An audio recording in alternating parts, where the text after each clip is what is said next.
வணக்கம். தமிழ் பட்டாளம். இப்போது எல்லா பேரும் நடந்து முடிந்த குரூப் 2ல் கவுன்சிலிங்கில் போஸ்டிங் எடுத்துகிட்டு வந்துட்டு போஸ்டிங் எடுத்தவங்க வந்து பேசியிருப்பாங்க. எனக்கு இவங்க வாய்ப்பு கொடுத்ததால், இவங்கெல்லாம் எனக்கு வாய்ப்பு கொடுத்ததுக்காக இவங்களுக்கு நன்றி சொல்லி நான் ஒரு வீடியோ போடலாம் அப்படின்னு நினச்சேன். இப்போது இங்கே ஸ்லைடில் ஓடிக்கிட்டு இருக்கவங்கெல்லாம் என்னோடய மாணவர்கள் அப்படின்னு சொல்கிறதுல ரொம்ப பெருமைப்பட்டுக்கிறேன். எனக்கு இதுதான் முதல் குரூப் 2 எக்ஸாம். இந்த குரூப் 2 எக்ஸாமில் இவ்வளோ பேர் பாஸ் பண்ணியிருக்காங்க. குறிப்பாகவே மிக குறைவாக தான் இங்கே படித்தாங்க. அதாவது 20 பேர் தான் படித்தாங்க.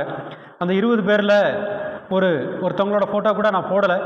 மிச்சவங்க பாஸ் பண்ணியிருக்காங்க. இதுக்கு வந்து நானே தான் முதல் காரணம் அப்படின்லாம் சொல்கிறதெல்லாம் வந்து நான் சொல்லவே மாட்டேன். எப்போவுமே நானும் ஒரு காரணம். நிறைய காரணங்கள் இருக்குது. அதில் நானும் ஒரு காரணம். நம்ம வந்து இங்கே குரூப் 2ல் மெயின்ஸில் என்ன பண்ணணுமோ, அதாவது ப்ரிலிமினரி எக்ஸாம்லேயே மெயின்ஸை இப்போ இந்த குரூப் 2 இது ப்ரிலிமினரியை பற்றி தான் பேச போகிறேன். நான் ப்ரிலிமினரி கம்ஸ் மெயின்ஸை பற்றி பேச போகிறேன். இப்போ நோட்டிஃபிகேஷன் வந்ததுனால தான் இந்த வீடியோ கூட போடுறேன். இல்லாட்டி இதுவும் கூட போட்டிருக்க மாட்டேன். வீடியோ போட்டே ரொம்ப நாள் ஆச்சு. அதுக்கு காரணம் வந்து கொஞ்சம் வருத்தம் தான். மன வருத்தம் எதனால் அப்படின்னு சொல்லி பார்த்தோம் அப்படின்னோம்னாக்க, எமோஷனலி அட்டாச் ஆகிட்ட அந்த மாணவர்களால், அதனால் சில விஷயங்களில் கொஞ்சம் மன வருத்தம் ஆயிடுச்சு. அதனால் ரொம்ப லாங் டைம் வீடியோவே போடலை. இப்போ வந்து நோட்டிஃபிகேஷன் வந்தும் கூட போடுறேன். அதுக்கு போடுறதுக்கு ஒருத்தர் காரணம். அந்த காரணம் அதையும் நான் லாஸ்ட்டில் சொல்கிறேன். இப்போது இவங்கள் எனக்கு வாய்ப்பை ஏற்படுத்தி கொடுத்த இந்த 11 பேருக்கும் என்னோட மனமார்ந்த நன்றி அண்டு தேங்க்ஸ் சொல்லிக்கிறேன். எனக்கு இந்த வாய்ப்பை கொடுத்தவங்களுக்கு. ஏன்னா அவங்களுக்கு இந்த கிராமத்தில் நான் என்ன நினச்சி இங்கே வந்தேன் அப்படின்னாக்க, ஒரு கிராமத்தில் இருக்கக்கூடியவங்களுக்கு நான் நிறைய கஷ்டப்பட்டிருக்கேன். வெளியில் போயிட்டு நிறைய படிக்கிறதுக்கு அங்கே இங்கேயும் கோச்சிங் சென்டர் அலைஞ்சு படிச்சிருந்திருக்கேன்.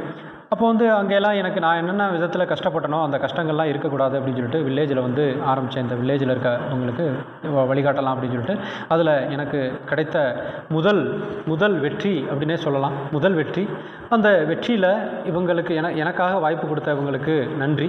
அதில் பார்த்தீங்க, அந்த பிஎஸ்டிஎம்லலாம் நல்ல மார்க் எடுத்திருந்தாங்க. அவங்க senior inspector of cooperative service, police department, education department, RTO department, இதெல்லாம் எடுத்திருக்கும் போது அதை சொல்கிறதுக்கே ரொம்ப சந்தோஷமாக இருக்குது. அடுத்த குரூப் 2ல் இதை விட அதிகமான மார்க் வாங்க வைக்க முடியும் என்ற நம்பிக்கையுடன் இந்த பயணத்தை தொடங்குகிறேன். இடையில் நான் வந்து ஒரு காலகட்டத்தில் இந்த ரிசல்ட்டு வந்ததுக்கு அப்புறமே வந்து ரொம்ப டிப்ரெஷன் ஆகி போனேன். அதுக்கு நிறைய காரணங்கள் இருக்குது. அதாவது இப்போ இங்கே படித்தவங்கள்லாம் நான் மட்டுமே காரணம் அப்படின்லாம் சொல்கிறதெல்லாம் வந்து பெரிய அது தவறு. அது மாதிரி சொல்லியிருக்கவும் கூடாது, நான் சொல்லவும் மாட்டேன். அப்படி இருக்க இந்த பட்சத்தில் கிட்டத்தட்ட ஒரு 3 வருட காலங்கள் இந்த பயணம் எனக்கு இருந்தது. 3 வருட காலத்துக்கு அதிகமாகவே ஆயிடுச்சு. அந்த 3 வருட காலத்திற்குள்ளே என்னால் இயன்ற அளவுக்கு இங்கே தொகுதி 1, தொகுதி 2, தொகுதி 4 இந்த 3 தேர்வுகளுக்குமே இங்கே இருந்து நான் பயிற்சி அளிச்சிருக்கேன். அந்த பயிற்சி அளித்ததில் ஒரு சில பேர் சொல்ல விருப்பப்படலை. அந்த ஒரு நபர் என்ன பண்ணிட்டாருனாக்க, இங்கே ஃபுல்லாகவே படிச்சுட்டு கடைசியில் என்ன பண்ணார் அப்படின்னா, வேறு ஒரு ரகம் போயிட்டு, நான் என்னோடய உழைப்பு அது வேறு ஒரு ரகம் போயிட்டு அவங்க போயிட்டு அங்கே டெஸ்ட் பேச்சு ஒரு 2-3 பரீட்சை எழுதியிருந்திருக்கலாம். ஆனால் அதை அப்படியே மாற்றி சொன்னாங்க. அது வந்து ஒரு விதத்தில் பாதிப்புள்ளாயிருச்சு. அது ஒரு பெரிய விஷயம் இல்லை. எல்லா பேரும் பண்ணுறது தான், அவங்களும் பண்ணியிருக்காங்க. அது ஒரு பெரிய விஷயம் இல்லை. ஆனால் எனக்கு அது ஒரு மனது கஷ்டமாயிருச்சு. ஏன்னா நான் சிங்கிள் ஹேண்டாக இங்கே வந்ததுக்கப்புறம் இந்த பயணத்தை தொடங்கினேன். அப்போது அது எனக்கு பெரிய மன வருத்தத்தை உண்டு பண்ணுச்சு. அதனால் நான் நிப்பாட்டினேன். அப்போ வந்து இந்த சென்டர் ஸ்டார்ட் ஆனப்போயும் சரி, ஒரு மாரல் சப்போர்ட்டாக இருந்த ஒரு மனிதன் தான். முகம் பார்த்ததில்லை அவரை, அண்ணன் முத்துக்குமார் அண்ணன். அதை மீண்டும் சொல்லுவேன். இப்போ இல்லை, எப்போவுமே நான் மறக்க மாட்டேன் அவரை. எனக்கு இந்த போர்டு வாங்குறதுக்கே ஒரு மிகப்பெரிய உதவி பண்ணார் அவரை நான் முகம் பார்த்ததில்லை. அந்த மாதிரி மனிதர்களோட உதவி இருக்கிறதுனால தான் அவர் தான் எனக்கு வந்து ஆறுதல் சொன்னார். என்ன சொன்னார் அப்படின்னாக்க, சரவணா, நீங்கள் வந்து கிராமத்தில் ஆரம்பிச்சிங்க, அதுலேயும் 19 பேர் தான் சொல்கிறீங்க, அதில் இவ்வளோ பேர் பாஸ் ஆகிருக்காங்கன்னு சொல்கிறீங்க. இதில் இதுவே எனக்கு 1-2 பேர் வருவாங்கன்னு நினச்சேன். இத்தனை பேர் வந்திருக்கிறது எனக்கு ரொம்ப பெரித ஆறுதல் கொடுத்தாரு. அவர் பாசிட்டிவ், ஒரு பிஸ்னஸ்மேன். அவர் ஒரு பாசிட்டிவான எனர்ஜியை கொடுத்தாரு. அந்த பாசிட்டிவ் எனர்ஜி வந்து அவரது எனது சோர்ந்து போகாமல் அடுத்த வழியில் நீங்கள் தொடர்ச்சியாக போய்கிட்டே இருங்க, நான் சப்போர்ட் பண்ணுறேன் உனக்கு அப்படின்ற ஒரு உத்வேகத்தை அவர் எனக்கு கொடுத்தாரு. அந்த முத்துக்குமார் அண்ணனுக்கு எனக்கு மிகப்பெரிய ஒரு சல்யூட்டை நான் சொல்லிக்கொள்ள விருப்பப்படுறேன். இப்போ இல்லை, முத்துக்குமார் அண்ணா, எப்போவுமே நான் உங்களை நினைவு வச்சுருப்பேன். உங்களை பெருமையாக சொல்லுவேன். நான் எப்போவுமே அந்த கடைசி வரைக்கும் இந்த சென்டரை எப்போ வரைக்கும் நடத்துகிறனோ அது வரைக்கும் நான் உங்களை பெருமையாக சொல்லிக்கிட்டே தான் இருப்பேன். அதுக்கடுத்து எனக்கு மாரல் சப்போர்ட்டாக இவங்க வந்து என்னை சொல்லிட்டு போன மாதிரி நான் சில பேர் உதவினால் இந்த இடத்துல இருக்கேன். அதை அவங்களையும் சொல்கிறேன். இன்னமும் எனக்கு வந்து ஆறுதல், அதாவது மாரல் சப்போர்ட்டாக இருக்கக்கூடிய கற்பையா சார் அவர்கள் எனக்கு எப்பப்பெல்லாம் நான் சோர்ந்து போகிறேனோ அப்போ எனக்கு நல்ல ஆலோசனைகளை கொடுத்து அவரும் வந்து எனக்கு வந்து எப்போவுமே சப்போர்ட்டிவாக இருப்பார். அதுக்கடுத்து என்னை இவ்வளோ காலம் வந்து நாங்கள் குரூப் 2 எடுக்காதப்ப என்னை வந்து நீ குரூப் 1க்கு படி அப்படின்னு சொல்லி என்னை ஆறுதல் படுத்தின என் நண்பன் தர்மர் அவர்களையும் நான் இந்த இடத்துல நினைவு கூற விருப்பப்படுறேன். ஸோ இவங்கெல்லாம் எனக்கு ஒரு ஸ்டேஜ்லேயும் ஹெல்ப் பண்ணியிருக்காங்க. இந்த வெற்றியே ஒரு தனி மனிதன் அப்படின்னா இது எனக்கு பெரிய விஷயந்தான். இந்த கிராமத்தில் வந்தோம். குரூப் 2 அப்படிங்கிறது என்னைய பொறுத்தவரை பெரிய விஷயந்தான். அதுலேயும் இங்கே வந்து இவ்வளோ பேரை பாஸ் பண்ண வச்சுட்டேன் அப்படிங்கிறது ரொம்ப சந்தோஷம். நான் காரணம் அப்படின்னு சொல்ல வரல, பாஸ் பண்ணியிருக்காங்க. அது எனக்கு ரொம்ப சந்தோஷத்தை அளிக்கூடுது. அதில் இவங்கெல்லாம் எனக்கு ஹெல்ப் பண்ணியிருக்கிறாங்க அப்படின்னு சொல்கிறதுல நான் ரொம்ப பெருமைப்படுறேன். எப்போவுமே அந்த நன்றியை மறக்க மாட்டேன். அதே மாதிரி இவங்க எங்களால் தான் வெற்றி அடைஞ்சிருக்காங்க அப்படின்லாம் சொல்ல முடியாது. நம்ம ஒருத்தவங்களுக்கு குரூப் 2ல் நான் என்னென்ன பண்ணேன் அப்படின்னாக்க, கிட்டத்தட்ட இது ப்ரிலிமினரி ஆரம்பித்ததுக்கு முன்னாடி இருந்தே பிளான்டு தான். இதை வந்து மெயின்ஸ் அப்போ இருந்தே ஸ்டார்ட் பண்ணி கொண்டு வந்திருந்தேன். அது மட்டும் இல்லாமல் ப்ரிலிமினரிக்கு வேறு பேட்டர்ன் போட்டிருந்தப்பயே கிட்டத்தட்ட ஒரு 20% நடத்தியிருந்தேன். அதாவது முன்னாடி குரூப் 2ல் வேறு ஒரு மாதிரி பேட்டர்ன் போட்டிருந்தாங்க, தமிழில் மட்டும் கொடுத்துருந்தாங்க. அதுவே நாங்கள் வந்து ஒரு 20 பரீட்சை பக்கம் எழுதியிருந்தோம்.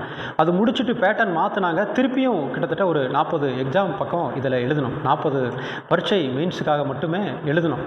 அப்போ எழுத வச்சேன். எழுதிட்டு அவங்களுக்கு ஃபீட்பேக் உடனே கொடுக்குறது, அந்த மாதிரி டெய்லி டெஸ்ட் வைக்கிறது, 6 மார்க்னால் எத்தனை டைமிங் கொடுக்குறது, ஒரு சின்ன சின்ன விஷயங்கள் கூட இதிலே நான் மூழ்கி போனேன். அது ஒரு வேளை அது ஆலோசனை தான். அந்த ஆலோசனை அவங்களுக்கு உதவிகரமாக இருந்திருக்கு. அதில் அடுத்த கட்டம் போன தடவை நான் செய்த தவறுகளை கூட இந்த தடவை குரூப் 2ல் இதை விட செய்யக்கூடாது அப்படிங்கிறது நான் அவங்ககிட்டருந்து நிறையா விஷயங்களை கற்றுக்கிட்டேன். என்கிட்டருந்து அவங்க கற்றுக்கிட்ட மாதிரி நான் அவங்ககிட்டருந்து நிறையா விஷயங்களை கற்றுக்கிட்டேன். இந்த விஷயங்கள் இனிமேல் வராத மாதிரி பார்த்துட்டு அடுத்து சக்ஸஸுக்கு நம்ம வழிவகை செய்வோம். இந்த குரூப் 2ல் இப்போ போட்டிருக்கக்கூடிய இந்த 2400 வேக்கன்சி போட்டிருக்கிறாங்க. இந்த 2400 வேக்கன்சியில் இருக்கக்கூடிய குரூப் 2 2A அப்படிங்கிற போஸ்ட்டை வந்து நம்ம எப்படி கிராக் பண்ணலாம் அப்படிங்கிறத பற்றி தான் நம்ம டெய்லியும் யோசிச்சுக்கிட்டே இருக்கேன்.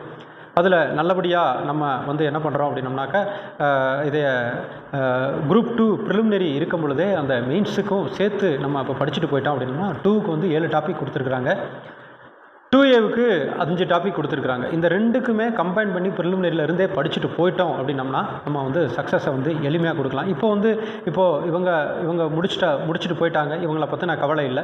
இதே ஒன்று கூட சொல்கிறேன். இப்போ கூட இந்த senior inspector of cooperative service Dhanalakshmi அவர்கள் எடுத்திருக்காங்க. ரொம்ப பெருமையாக தேடி கொடுத்தாங்க. அவங்க இன்டர்வியூ போஸ்ட்டுக்கும் போனாங்க. ஆனால் இன்டர்வியூ போஸ்ட்டுக்கு போயிட்டு அந்த போஸ்ட்டு வேண்டாம்னு சொல்லிட்டு, அதாவது அவங்க நினச்ச போஸ்ட்டு கிடைக்கல. அதனால் அதுக்கடுத்த போஸ்ட்டு வந்து senior inspector of cooperative service கேட்டாங்க. அவங்களுக்குலாம் அவங்க சொல்கிறதுக்கே பெருமையாக இருக்குது. எனக்கு ரொம்ப பெருமையை தேடி தந்தவங்க. இதில் இருக்கக்கூடிய ஒவ்வொரு ஆளும் எனக்கு ரொம்ப பெருமையை தேடி கொடுத்தவங்க தான். அவங்களுக்கெல்லாம் நம்ம ரொம்ப தேங்க்ஸ் சொல்லிக்கிறேன். ஆனால் அவங்க லைஃப் செட்டில்மெண்ட் இதிலேருந்து அவங்கள அதுக்கு அடுத்து இப்போ என்னை நம்பி வந்திருக்கவங்களுக்கு டெஃபினட்டாக நான் வந்து அடுத்தது உதவி பண்ணிக்கிட்டே இருப்பேன். அதே மாதிரி அதில் யூடியூப்பில் கொஞ்சம் போட்டு விட்டேன். அதில் ஃபோன் பண்ணி சொன்னவங்க, அது மெசேஜ் போட்டு விட்டாங்க. ஒரு ஃபிஷரிஸ் டிபார்ட்மெண்ட் ஒருத்தர் எடுத்திருக்காருன்னு சொன்னாங்க. அந்தவங்களுக்கெல்லாம் உங்களுக்கு இந்த வாய்ப்பை கொடுத்ததுக்கு நான் ரொம்ப நன்றி அப்படின்னு சொல்லிக்கிறேன்.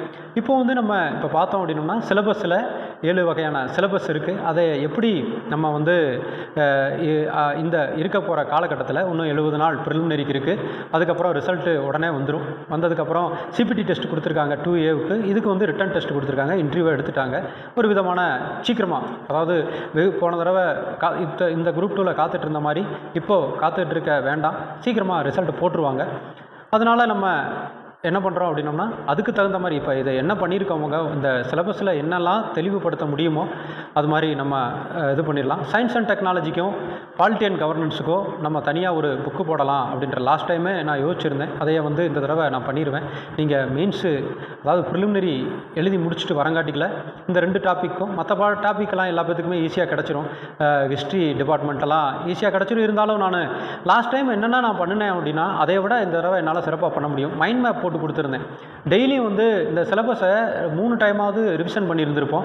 டெய்லியும் பாடம் நடத்துவேன். கரண்ட் அஃபேர்ஸாக இருந்தால் இருக்கட்டும், சோசியல் எக்கனாமிக்கல் இஷ்யூவாக இருக்கட்டும், பாலிட்டி அண்ட் கவர்னன்ஸாக இருக்கட்டும், எல்லாத்தையும் டெய்லியும் நடத்திக்கிட்டே இருப்போம். அதை ஒரு மார்க்கை கண்டென்ட்னா என்ன அதெல்லாம் சொல்லி கொடுத்துக்கிட்டே இருப்போம். இப்போ நான் பாடம் நடத்தும் போதும் கூட அந்த ஒரு கேள்வி படிக்கும்போது ஒரு ஐஎன்எம் நடத்தும்போது அந்த ஐஎன்எம் கேள்விகளில் என்ன மாதிரி கேள்விகள் கேட்பாங்க, என்னோட அனுபவம், நான் என்னென்ன தவறுகள் பண்ணணும், அந்த தவறுகளை செய்யக்கூடாது அப்படிங்கிறது தான் வந்து என்னோட ஆசை. என்னோட மாணவர்கள் அதை தவறுகள் செய்யாமல் வெற்றி அடைஞ்சாங்கன்னா அதே ஆசை. அதே வந்துட்டு நம்ம இப்போ இருந்தே ஸ்டார்ட் பண்ணிட்டோம் அப்படின்னோம்னா உங்களுக்கு அதிகபட்சமாக 8-9 மாத காலங்கள் இருக்கும். அந்த 8-9 மாத காலங்களில் நீங்கள் இப்போ பயிற்சி எடுத்தீங்க அப்படின்னாக்க தான் நீங்கள் வின் பண்ண முடியும். அது எல்லா பேருக்கும் சொல்லிக்கிறேன். என்னடா அது சென்டரை பற்றியே சொல்லிகிட்டு இருக்கான் அப்படின்னு நினைக்காதீங்க. யூடியூப்பில் போடுறப்ப கூட நான் அந்த இதை சொல்கிறேன். ஏன்னா நான் அந்த இவங்களுக்கு கவுன்சிலிங் கொடுக்க போயிட்டு இருந்தப்ப ஒருத்தர் வந்து பக்கத்தில் நின்றுட்டு இருந்தார், அன்வில்லிங் கொடுக்க வந்தார். அவர் பார்த்தோன்னா என்னடா நல்ல ரேங்க் 3000 ரேங்க்குள்ளே இருந்தார். அவர் என்ன அன்வில்லிங் கொடுக்க வந்திருக்கிறாரு அப்படின்னு சொல்லிட்டு அவரை விசாரித்து பார்த்தப்ப யூபிஎஸ்சி கிளியர் பண்ணவர். அவர் யூபிஎஸ்சி கிளியர் பண்ணவர். ஸோ உங்களோட போட்டியாளர்கள் யார் இருக்கிறாங்கன்னா எனக்கெல்லாம் தெரியாது யார் போட்டியாளர்கள். இப்போ என்றைக்குமே எதிரியோட பலம் தெரிஞ்சுக்கிறாம நம்ம ஜெயிக்கவே முடியாது. ஸோ போட்டியாளர்களை பற்றி தெரிஞ்சுக்கிட்டோம் அப்படின்னம்னா தான் நம்ம வந்து நம்ம போட்டியில் ஜெயிக்க முடியும். நம்ம எதிரியோட பலம் தெரிஞ்சுக்கணும். அதனால் நான் பயமுறுத்துறதுக்காண்டிலாம் சொல்லலை. சித்திரமும் கைப்பழக்கம் செந்தமிழும் நாப்பழக்கம். நம்ம நினச்சா நம்மளுக்கு முன்னாடி அவங்க செஞ்சுருக்காங்க, நம்மளும் செய்யலாம்ன்ற ஒரு நம்பிக்கை, பொறுமை, கற்றுக்கக்கூடிய வெறி அதெல்லாம் இருந்துச்சுன்னா ஈஸியாக பாஸ் பண்ணிடலாம். ரெண்டாவது நான் இன்னொன்று சொல்ல விருப்பப்படுறேன். நான் அப்படி படித்தேன் எப்படி படித்தேன் அப்படிலாம் ஒன்றும் கிடையவே கிடையாது. சும்மா நார்மலாக படிங்க. டெய்லி ரொட்டீன் ஒர்க்கு என்ன பார்க்குறீங்களோ அதே மாதிரி பார்த்தாலே பாஸ் ஆகிடலாம். நீங்கள் ரொம்ப குரூப் 2 சிலபஸ் ரொம்ப அதிகமாக இருக்குது அதெல்லாம் ஒன்றுமே இல்லை. ஈஸி பண்ணிடலாம். ஈஸி பண்ண முடியும். என்னாலே இவ்வளோ தூரத்துக்கு யோசிக்க முடியுது அப்படின்னாக்க உங்களோட ஒருத்தருக்கும் நிறையா பவர் இருக்குது. அந்த பவரை யூஸ் பண்ணிக்கோங்க. இண்டிவிஜுவலாக யோசிச்சு பாருங்கள். தனி மனிதனாக அதாவது யூனிக்காக இருங்க. உங்களோட எக்ஸ்பீரியன்ஸ் யூனிக்காக இருங்க. இது வந்து இந்த எக்ஸாம் பற்றியே தெரியாது அப்படின்றவங்க யோசிச்சுட்டா கூட பரவாயில்ல. இந்த எக்ஸாம் பற்றி ஆல்ரெடி உங்களுக்கு நல்லா தெரியும். அதில் உங்களுக்கு யாராவது சரியான வழிகாட்டுதல்கள் இருந்தாருனாக்க அவங்க வழிகாட்டுதலை பிடிச்சிட்டு நீங்கள் ஃபாலோ பண்ணி ஜெயிச்சிட்டிங்கன்னா நீங்கள் ஈஸியாக ஜெயிச்சிடலாம். இது ஒரு பெரிய விஷயம்லாம் இல்லை அப்படிங்கிறத நான் ஓப்பனாக சொல்கிறேன். நான் வந்து அவ்வளோ புக்கு படித்தேன் இவ்வளோ புக்கு படித்தேன் அப்படிலாம் இல்லை. இங்கே எழுதுகிற நம்ம நல்ல கண்டென்ட்டை கொடுக்குறோம். அவங்க போய்ட்டு எப்படி எழுதணும் அப்படிங்கிற சில விஷயங்கள் தெரிஞ்சுக்கிட்டாலே போதும். இப்போ அது தேவையில்லைன்னு நினைக்கிறேன். இது ப்ரிலிமினரி முடிஞ்சதுக்கு அப்புறம் நான் வந்து மெயின்ஸை பற்றி நான் சொல்கிறேன். இப்போ ப்ரிலிமினரி ஆரம்பிக்கும் போது வந்துட்டு இந்த குரூப் 1 எக்ஸாம் முடிஞ்ச உடனே நான் வந்து என்ன பண்ணிடுவேன் அப்படின்னாக்கா அந்த மெயின்ஸ் கேள்விகளை கொடுக்க ஆரம்பிச்சிடுவேன். டெய்லியும் மெயின்ஸ் கேள்விகளை கொஞ்சம் கொஞ்சமாக எழுத்து பயிற்சி பண்ணி வந்தாங்க அப்படின்னாக்கா அந்த மெயின்ஸ் அப்படிங்கிறத எளிமையில் கையாண்டுருவாங்க. ஸோ அந்த தான் நம்ம இப்போ பண்ண போகிறோம். அதை சொல்கிறேன். நம்ம ரெண்டாவது அடுத்த ஒரு வீடியோவில் நான் இந்த வீடியோவே என்னைய வந்துட்டு இவ்வளோ தூரத்துக்கு சப்போர்ட் பண்ண அந்த அவங்களுக்காக போட்ட வீடியோ தான். ரெண்டாவது நான் ஜெயிச்சிட்டேன் அப்படிங்கிறத விட இவங்க எனக்கு வாய்ப்புகள் கொடுத்துருக்கிறதுக்கு இவங்களுக்கு ஒருத்தருக்குமே எனக்கு சப்போர்ட் பண்ணியிருக்கிறாங்க. என்னை நம்பி இந்த கிராமத்துக்கு வந்திருக்கிறாங்க. இத்தனை பேர் என்னை நம்பி வந்து இங்கே வந்து 2.5 இயர்ஸ் தங்கியிருக்கிறாங்க. இந்த கிராமத்தில் வந்து தங்கி ஒரு சில பேருக்குலாம் 3 வருஷம் கூட ஆயிருக்கலாம். இங்கே 3 வருஷம் தங்கி படித்து இந்த கொரோனா பீரியட்லேருந்தே தங்கி படிச்சிருக்கிறாங்க. அவங்களுக்கெல்லாம் ஒரு நன்றி. எனக்கு வாய்ப்பு கொடுத்ததுக்கு நான் அவங்களுக்கு தான் நன்றி சொல்கிறேன். எல்லா பேரும் இங்கே பாஸ் பண்ணியிருக்க எல்லா பேருக்கும். இது பாஸ் பண்ணாமல் வெயிட் பண்ணுறவங்களுக்கும் அடுத்ததில் நம்ம இந்த குரூப் 2ல் நல்லபடியாக நினச்சி பாஸ் பண்ண வச்சுருவோம்.